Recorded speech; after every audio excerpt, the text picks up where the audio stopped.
Good evening, everybody. Welcome to week 4 of Success Beyond Scales. It's not an accident that I'm wearing my night gear, my Jimmy Jams, because my intention of today's presentation is to put you to sleep, not literally, but in a way that give you a good understanding of what exactly sleep does to our body and why we need to take care of ourselves when it comes to sleep. So let me share my screen with you and I will be able to get started with this. So I'm hoping that everybody is able to see my screen. I'm going to, one second, allow.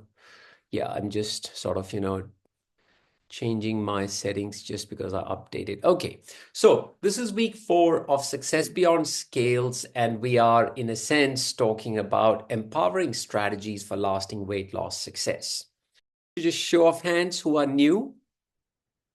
No. All right. Well, good. I'm talking to people who are on this path, who are committed, and who are wanting to progress. So you probably all know me. I'm not going to waste your time, and I'm going to skip very quickly to my disclaimers, which are in a sense that, we are over here to share information with you. So take the best and leave the rest. I also want to thank Monique for being my co-host. She's our healthy habits coach, and she always has some interesting insights on what are the emotional drivers that are causing us to make those unhealthy choices about which we are not very happy. I've read this slide earlier in the past. There is a reason why I'm deliberately choosing to repeat a few of my slides because I think it's important to understand the thought processes of the person who you do not want to be.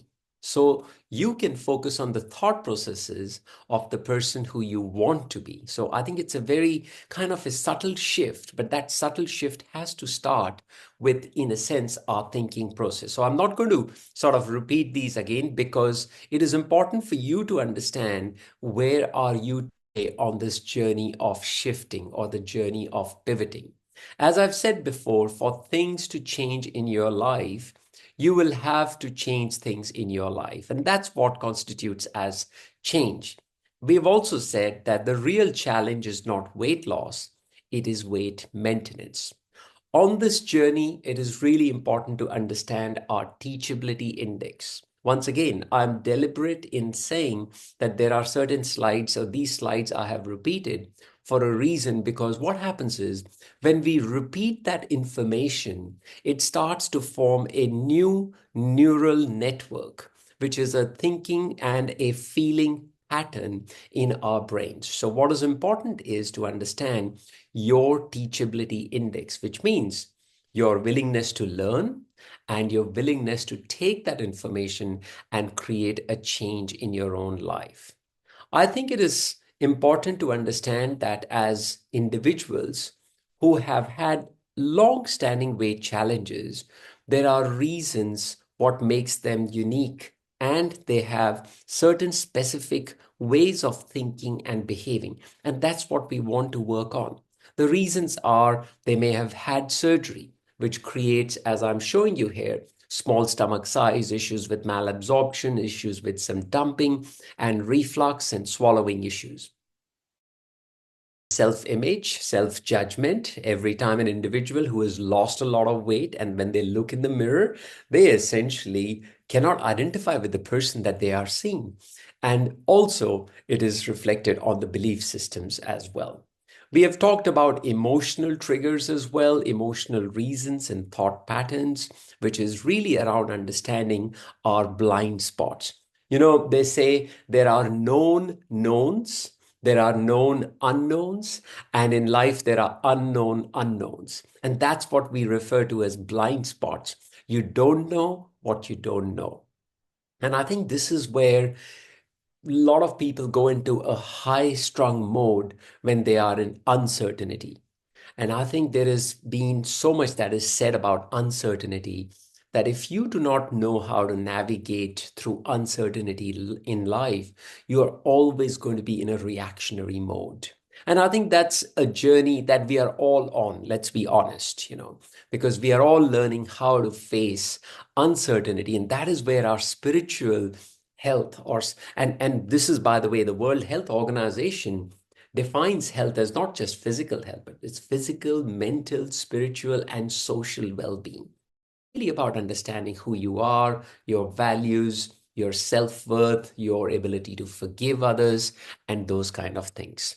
And so, progressing on with this, we are on this journey of how to develop a roadmap. So, whenever we are on a journey, we look at a roadmap. Where are we going? Where are we today? And how do we reach our destination? And I've always said this, that when you land up creating a system in your life, you create a level of sanity in your life. So, with this background in mind, we are working on this 7-step healthy habits blueprint. That's what the basis of the program Success Beyond Scales is. We have been going from learning, education, we discussed nutrition and gut health last time, and today we are going to be talking about sleep. Now, let's make an honest confession here. How many of you feel you could be doing a lot better if only you got good sleep? All right, just a show of hands. How many of you feel you could do better even if you got a good quality of sleep? Time hasn't changed. You may still be sleeping 5 hours or 6 hours, but you're just getting you're waking up feeling fresh. So thank you to whoever has shown their hands. I will not take any name. Key thing is to understand that when you sleep well, you are far more resilient. You are far more tolerant. You are able to shift your perspective. Whereas when you're sleep deprived, you are always on the edge. You snap very quickly. That's the word. And I've been in both places. I have been in places where I was sleep deprived, I was short fused, I was angry, upset, and people wouldn't like being around me. Okay. So let's first understand, why is sleep essential? Okay, sleep is essential for rest and repair of your body. We know that, we've heard about it, but today we are going to look at some science behind it. Because when we get good, validated information, I know that it starts to create some transformation. And of course, this is being recorded. You are welcome to view this presentation again. Sleep deprivation is something that I will go a bit deeper into, and how it starts to impact our food choices, slows our metabolism, leading to weight gain. And the most important part is, we all know logically losing weight is eat less and exercise more and you lose weight. Logically, we all know that. But we have always said that it's the emotions that come in the way. And that's where mental health comes. Got a very integral link. So that's what we're going to be exploring a little bit today.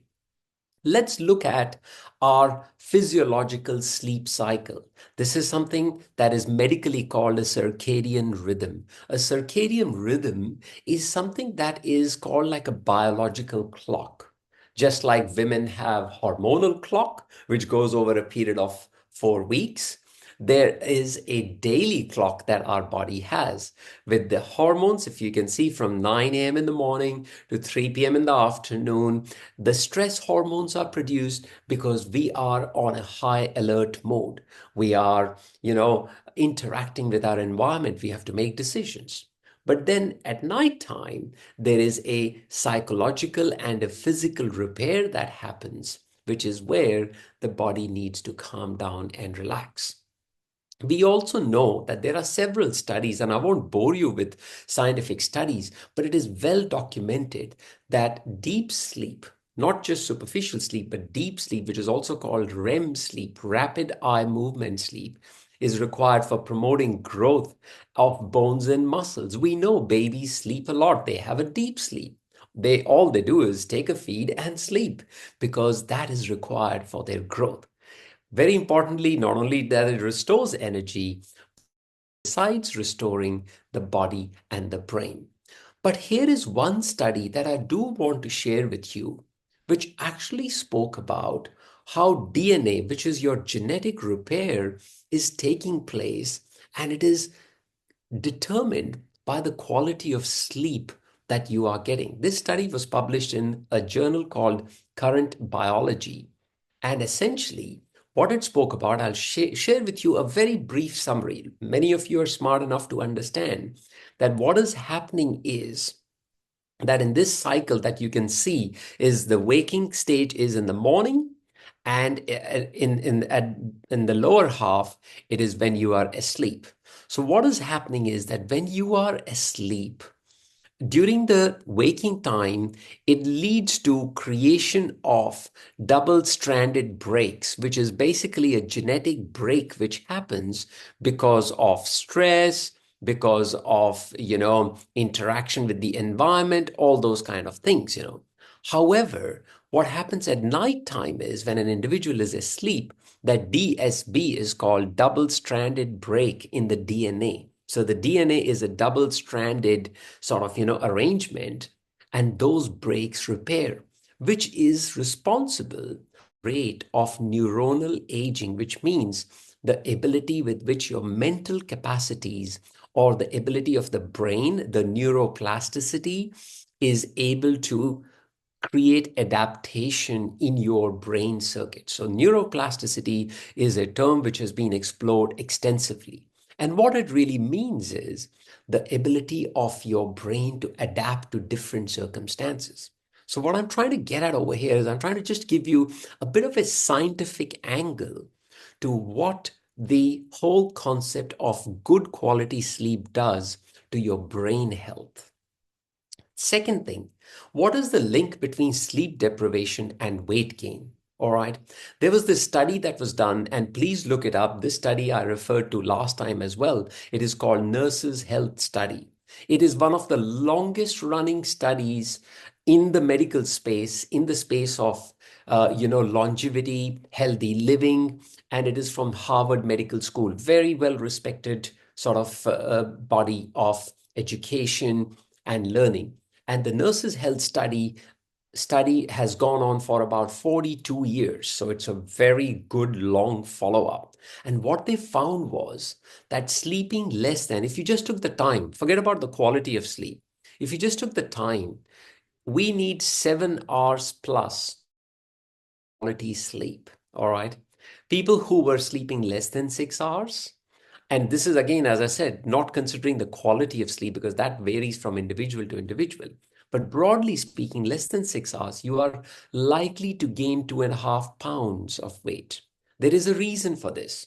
Look at this study, which was published in the journal Nature, again, European Journal of Clinical Nutrition, which actually said that what is the effect of sleep deprivation on energy balance? Okay, they just looked at sleep deprivation. They said, we're going to deprive some of our study subjects of good quality sleep, and let's see what happens to them.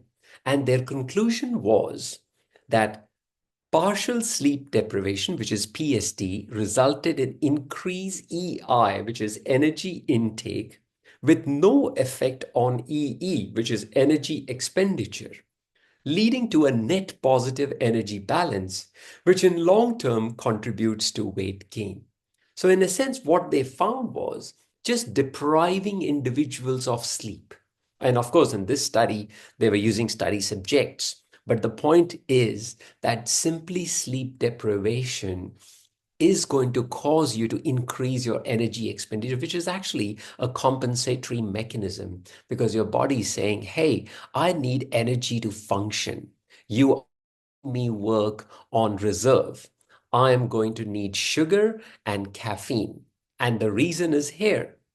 The reason is that these leptin and ghrelin are your hunger and satiety hormones. For those of you who may know this, that the gastric sleeve surgery reduces your ghrelin hormones. So you are, in a sense, feeling very satisfied. All right. So ghrelin is your hunger hormone. Right? So whenever you are hungry, there is more ghrelin in the system and there is less leptin. But when you've had a big meal, there is more leptin. Now, what happens is that when you are sleep deprived, this balance goes away. and there is more ghrelin that is being produced, which is increased hunger. And it's not just hunger for healthy things like salads and fruits and vegetables and all of that. No, it's hunger for calorie dense foods. And I remember this from my own experience when I was a surgical trainee and there was no concept of safe working hours during those days. And I can tell you, we were continuously working for 48, 72 hours. And especially when you're working in trauma centers, there's gunshot stabs coming. You can't say that I'm going to take a break now. There was no room for that. And we were sleep deprived chronically. And the easiest go-to thing was a chocolate muffin and a coffee. That would give you an immediate kick and you're ready for the next 4 or 5 hours. And you come back to your rooms whenever you get a chance to and you'd crash. So in a sense, what is happening is that you are making poor food choices. And also, there is a drop of energy levels. There is increased fatigue, inability to regulate so it basically sets you up for poor eating behaviors. In fact, when we talk about behaviors, I do want to give an example over here that in the setting of children's behavior or kids' behavior, and these days we see ADHD as a very common thing. The first thing that the pediatric behavioral psychologists or whoever the treating physicians may be for those kids is the first thing they focus on is sleep. If the child is not sleeping well, I can tell you, forget about their good behavior. There's no such thing that's going to happen. So focusing on behavior is critical. And of course, the last and perhaps the most important concept that I was telling you about why sleep is sleep deprivation and mental health are interlinked. Why? Let's have a look at it over here. Whenever an individual is sleep deprived, they are prone to feelings of fatigue and tiredness. That leads to difficulty in focusing. We have heard of the term brain fog from many, many other sources.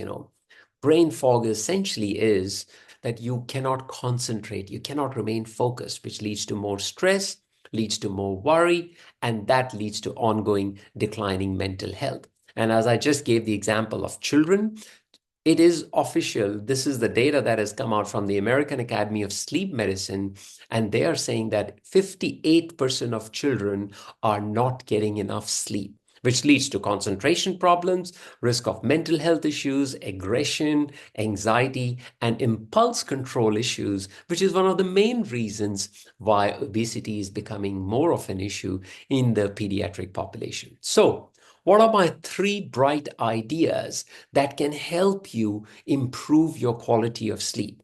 Number 1, if any one of you has a television in their bedroom, please say goodbye to the television and get the television out into the lounge. Can I just have a show of hands if anybody over here has got a television in their bedroom, please? Let's make an honest confession today. Anybody? Wow, I'm talking to a group of converts here. Fantastic. That's great.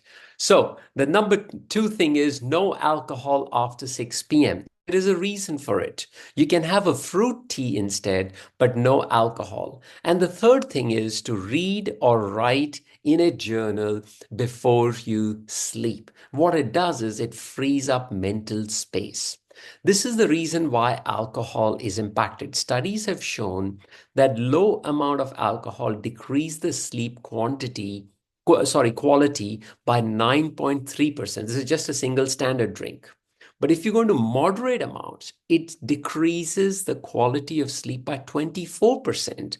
And if you increase a larger amount of alcohol, it can decrease the quality of sleep by almost 40%. Which is significant. If you are somebody who feels tired and who feels that you could do better with a better quality of sleep, well, alcohol is not going to help you with that. So cutting out alcohol, or if you want to have alcohol, have it before 6 o'clock, which I know is considered to be quite asocial.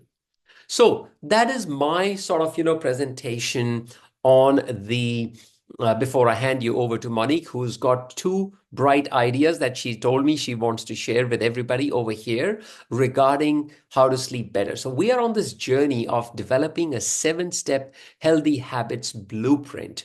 And next time, we're going to be working on exercise, and I'm going to be in my exercise gear. And guys, please be prepared. I'm going to get everybody to do a little bit of movement, just a little bit. I know we might have all had our dinner, so we'll do a little bit of movement. That's it. And I would really love it if you would be open to having your cameras on, because what that does is it creates that level of interaction.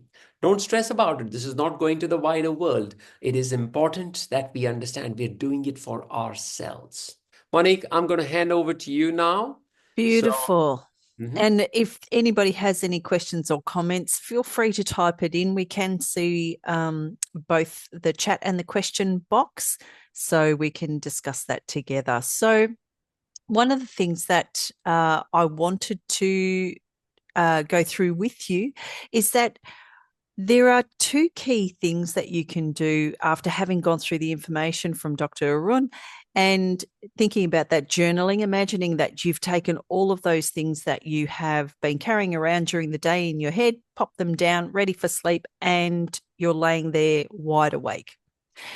In that case, I have a couple of tips for you. So the first thing is it's called a backwards count, and it's important that you start with some good breathing. So just relaxation breathing in order to get your body into the right frame of mind. And when you do this backwards count, it's important to have a focus, because one of the things that we tend to do is we start to recycle some of the information from the day, or we start to recycle things for tomorrow. What am I going to do? So starting with a key point at the top of our head. So just imagine that you have just imagine a small lead weight, so very heavy lead weight, and it starts at the top of your head. And start with the count from 10 and working backwards. And each number that you go down backwards, you drop that weight further through the center of your body. So just imagine that it's going down. So 10 at the top, and just a deep breath. And then as you go out, go to 9 and move that weight further down. Each time you do that, try and get yourself down further. And what it helps to do is it helps to do a shutdown. So counting backwards is a good way for your brain. It already understands counting backwards, has got a shutting down programming to it. So using that lead weight and visually going through that in your mind, it just helps to relax everything. Quite often people will start falling asleep at that point. If you haven't, just repeat the process a little bit slower so that you can also imagine that that weight is a little bit heavier. The second thing that I wanted to share with you was a really great piece of information. And for me, it was almost a game changer. I, over the years, have really had struggles with falling asleep. And I would wake up in the middle of the night completely stressed that I was awake and I wasn't falling asleep. I'd look at the clock and I'd think, okay, I've got 2 or 3 hours until I have to be at work. If I'm not asleep, I'm not going to get enough sleep. And it would start this cycle of a little bit of a panic. Half an hour later, still look at the clock again, less time, less sleep. I'm not going to cope with my day, etc. So one of the things that happened was I went to a sleep specialist, and the sleep specialist had said, if you can just lay there and relax, you still are able to get rest and repair to your body. And for me, it just changed things. It really switched the way I was thinking about sleep. I was panicking and stressing about sleep. Instead, I could just lay there and just think, if I can just relax, it's enough for my body to get some rest and repair. And it actually did change my whole sleep schedule so that I would fall asleep in the end. So one is how you view waking at nighttime. Just go back and relax. And two, think about that sinker that is just dropping through your body and helping you count backwards. Awesome. That is fantastic piece of advice. And I think I have used counting backwards myself, Monique, a few times, quite a few times actually. And I think I use going from 100 backwards, especially Mm, when I'm stressed out. And I think I don't even reach one. I think by the time I'm somewhere around 50, I've lost track of things and I've which is already great. fallen asleep. Yeah, which is nice. Yeah. All right. Beautiful. All right. Well, look, I think I would say that everybody who has been present today, we wish you all the best. Try and apply the ideas, and we will catch up next first Tuesday of November. All the best. Take care. Bye Take bye. care, everyone. Bye bye.